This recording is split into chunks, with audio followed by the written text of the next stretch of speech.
kugaruka azaba ibihe bigoye, abantu bazagereza amategeko y'Imana barusheho kuba babi maze basubiranemo.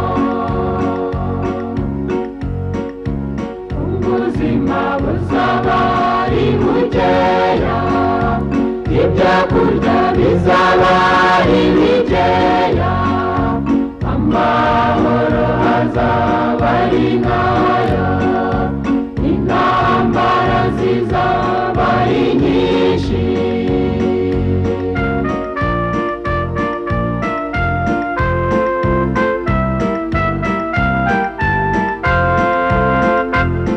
Tugiye kubona agacu katakirabura cyane, kuko kegera isi yacu gahinduka umucyo mwinshi.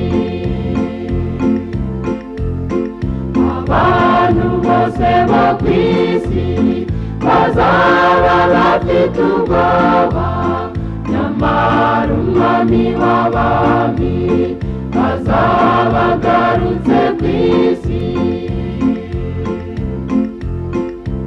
Imisozi n'ibirwa birahunga, abagaba b'ingabo bashya ubwoba, batagira ibitare kubabwira ko bibahisha umujinya w'Imana.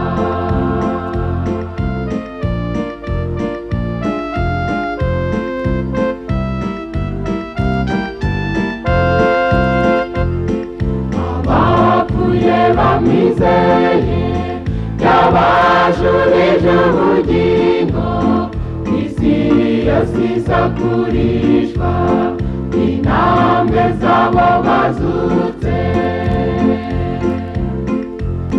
Bateye intambwe bagenda bambaye ubwiza budapfa, bahoberana n'abakiriho basanga umukiza Yesu.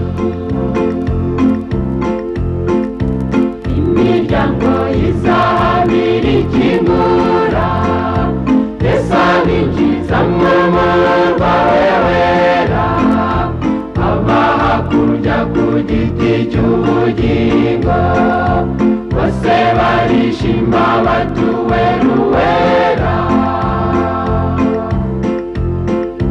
Muntu w'Imana nturangare, mugabo mugore nawe nturangare, musore mukobwa nawe nturangare.